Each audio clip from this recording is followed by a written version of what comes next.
What are my thoughts on exercise bands? That's what I'm going to answer in today's video, Ask Yuri. Ask Yuri. You've got a health and fitness question? I've got an answer.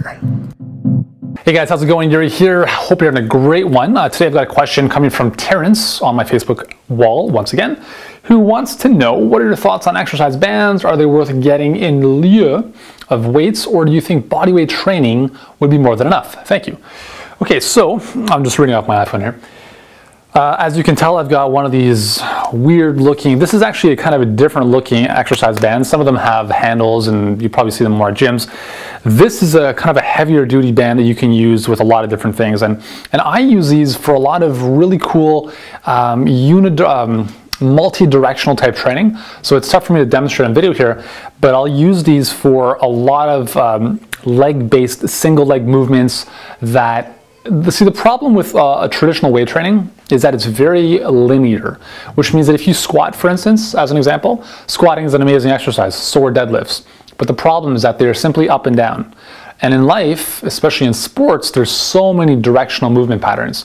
And if you don't train that stuff, then you become more likely to develop an injury, and you're not as performant on the field. So this is more specific to people who are engaged in some type of sports.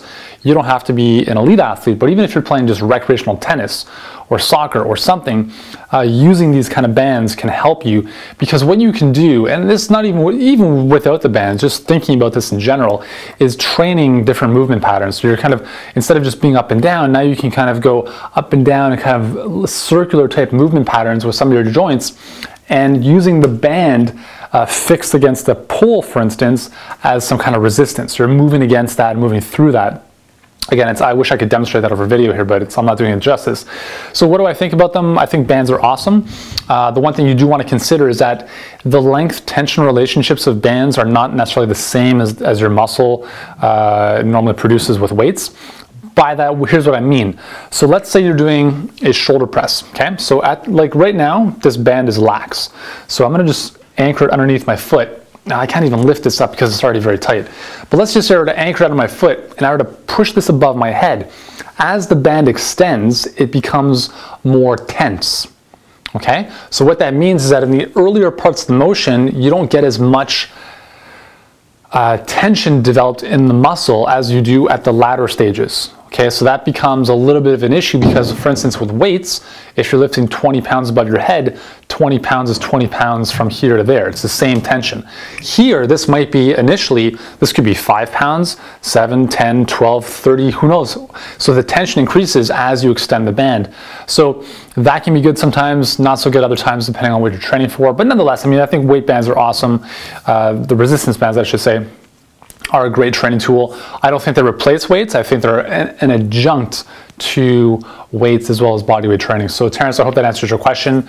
You want to make sure that you have a band that's, or maybe even a couple bands that cater to different movements. So for instance, if you're to do bicep curls, you could probably use a much stronger, more taut band than if you were to do a squat press, where you have to take the band now over a much larger range of motion. So you may need two different bands to accommodate those different movement patterns based on how long, how much you're going to extend them, because again, the more you extend them, the more they're going to become a lot more tight. So there we go. Hopefully that answers your question. Yeah, resistance bands, exercise bands, whatever you want to call them, I think they're awesome. If you guys have any other questions, join me on Facebook, ask me there, and I look forward to seeing you in the next video.